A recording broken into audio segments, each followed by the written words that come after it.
continue là, avec Macron, je pense qu'ils ont pris conscience qu'il va trop loin. Oui.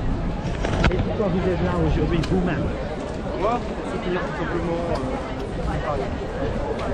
Et je veux pas de cette société où un violeur vacciné aura plus de droits que ce soit honnête.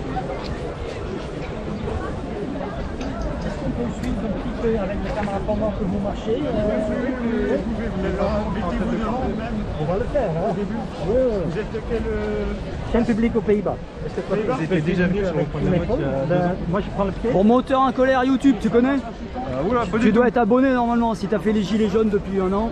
Oula, il y a tellement de chaînes malheureusement. Voilà, depuis le 17 novembre, première gilet jaune, voilà. D'accord. Et ça existe depuis 2011. Alors la chaîne Moteur 1 a été bloquée, censurée, donc on a créé la Moteur numéro 2, Moteur en colère numéro 2. Donc il faut qu'on atteigne rapidement les 1000 abonnés pour repasser au live. Je le faisais avec le portail. Bon, alors vas-y si tu as quelque chose à dire en tant que Rouennais.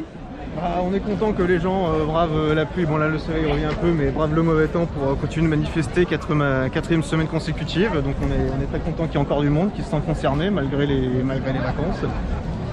Malgré qu'il y ait, comme pour les gilets jaunes, il y a eu un affaissement de la mobilisation parce que tout le monde en avait marre tout simplement. Il y a une guerre sur le temps long. Macron n'a jamais eu l'intention de faire un grand soir où tout allait se décider. C'est sur la longueur que ça va se décider. Donc on est content de voir que les gens tiennent sur la durée. Au confinement, c'est sûr, il n'y avait plus de personnes dans les rues, ça servait à ça. Oui, mais il y avait l'idée de l'intérêt général, on n'allait pas se contaminer. Moi j'ai fait la première manif du 17 ici, 17 juillet, il y avait au moins 6000 personnes. Je les ai comptées en groupe, je connais 17, c'était la première il y avait pour le pass sanitaire. 17 ici, la première anti-pass. D'accord, parce que je crois qu'il y avait au moins 6000 personnes. Après j'en sais rien, j'étais pas là. J'étais à Paris. Les organisateurs ont organisé un comptage et je crois qu'il y a 2 personnes qui comptent. Je crois qu'on était à peu près 3000 personnes. Tiens, c'est la dernière fois, le jour. Non, la première analyse, on avait des chiffres qui étaient élevés. Alors on a été une vingtaine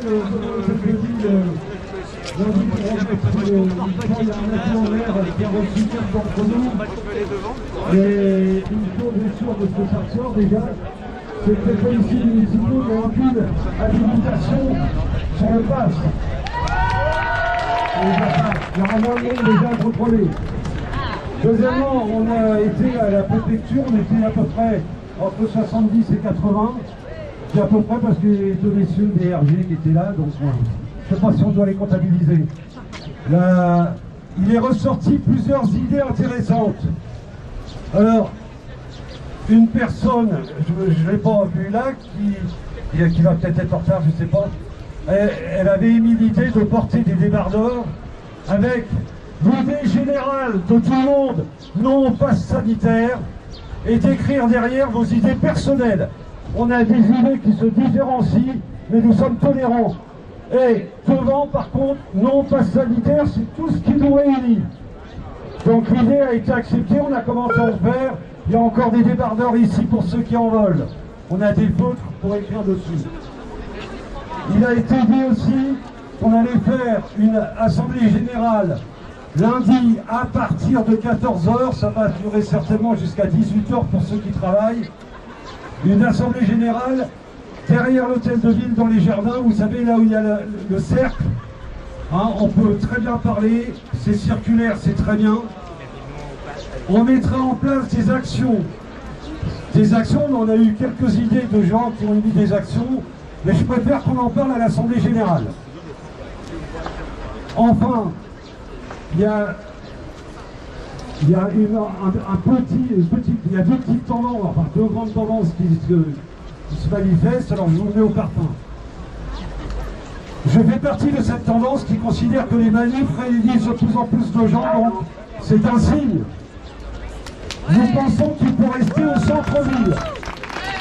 Nous pensons qu'il faut rester au centre-ville dans la mesure où nous connaissons des commerçants qui sont contre le pass. Donc il faut renforcer le courage de ces commerçants.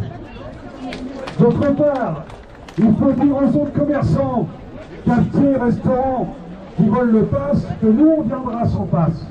Et on leur fera signer un document. On leur fera lire un document où il y a des articles de loi qui montrent que ce qui se passe là, c'est liberticide. Et on leur fera signer un document disant qu'ils refusent de nous servir. Le tout évidemment avec politesse et courtoisie.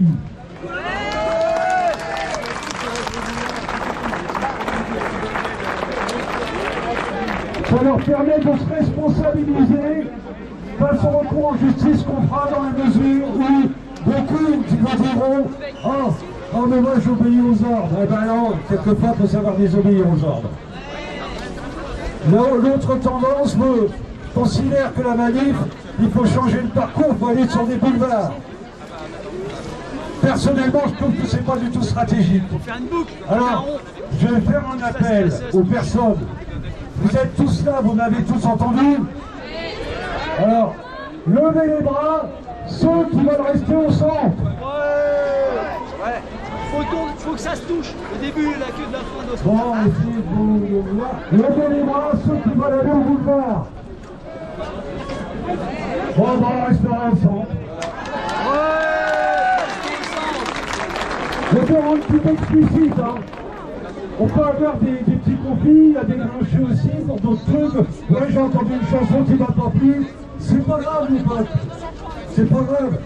Chante toi-même ta chanson.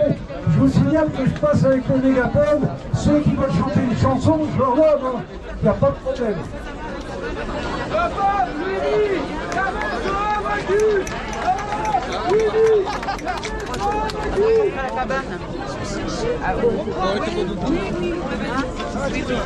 Si tu bouges, on peut pas voir.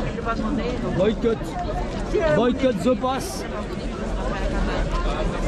Le pass ne doit pas survivre. Abonnez-vous, Moteur en colère, chaîne numéro 2, car la première a été bloquée, censurée par YouTube. 3600 vous abonnez pour qu'ils puissent reprendre des likes. Alors déjà, merci d'être là. Déjà, crions liberté. Liberté, liberté, liberté, liberté, liberté, liberté, liberté, liberté, liberté, liberté, liberté, liberté, liberté, liberté. Calme, force, persistance doit être les trois triptyques de notre pensée et de notre manière d'agir. On doit être digne. Et vous êtes digne. Parce que là, vous prenez la responsabilité du futur de la nation. Et ce n'est pas rien parce qu'on a été acculé, on a été affablé, on a été accusé de certains mots comme quoi nous sommes irresponsables. Non, on n'est pas irresponsables. Parce que les vrais irresponsables, c'est la Macronie et ceux qui nous imposent un système pour nous faire être dans un dictat, dans l'élan moutonnier de ce qu'ils veulent faire. Il est important que vous ne cédez pas. Il est important que vous ne flanchez pas. C'est très important. Parce qu'il y a deux dates historiques qu'on doit apprendre à nos enfants. La première, c'est le 5 août où la démocratie en direct est morte. La deuxième, c'est celle d'aujourd'hui, le 7 août, où la démocratie directe commence. Et aujourd'hui, nous avons des personnes dans le t-shirt, dans la chemise, dans le costume, dans les chaussures, dans le moyen de transport, dans l'électroménager, dans même la coiffure est payée par les impôts du peuple, par notre argent. Donc il n'est pas normal que l'hôpital soit payé par nos impôts, que l'école publique soit payée par nos impôts, que la bibliothèque, que le musée soit payé par nos impôts et on nous refuse le droit d'y entrer. Par quoi? Par un code barre. Et c'est la réalité. Donc, je veux qu'on soit unis. Ce n'est que le début. Qui parle son nom, les BFM TV, les RMC, les LCI, comme quoi on est minoritaire. C'est faux. Nous ne sommes pas minoritaires. Toute la France est debout. Et n'oubliez pas, la révolution. Dis quelque chose, hein. Bien sûr, mais je reviendrai. Tu dis que le poste de président de la République est vacant. Bien sûr. En plus, c'est vrai ce qu'il dit le monsieur. Mais n'oubliez pas que la résistance ne se fait pas par le plus grand nombre. Ça se fait par un noyau dur. Des individus qui sont la réincarnation de la Révolution française. On doit le poursuivre ce but. Parce que le changement du monde se fera par la France. Et c'est une réalité. On est un pays à une histoire de révolutionnaires. On voit des hommes de révolutionnaires. Vous êtes la réincarnation de ce qui s'est passé il y a 250 ans. Et nous sommes au rendez-vous pour faire changer l'histoire. Changer l'histoire, on doit être le modèle pour le monde de demain. Merci bien, restez forts, restez concentrés. Le combat ne fait que se lancer. Je vous jure.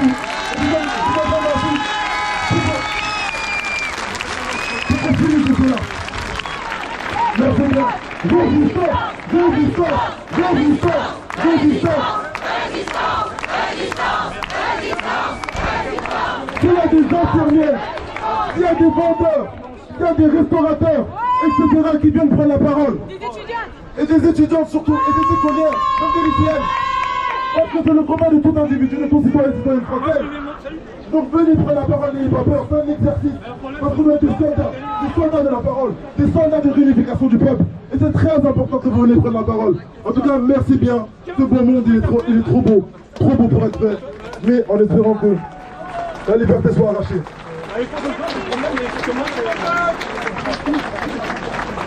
Ça fonctionne. Je fais juste une courte intervention. Je pense qu'il nous faut aussi penser à une lutte au moins moyen terme. Il faut qu'on soit tenace.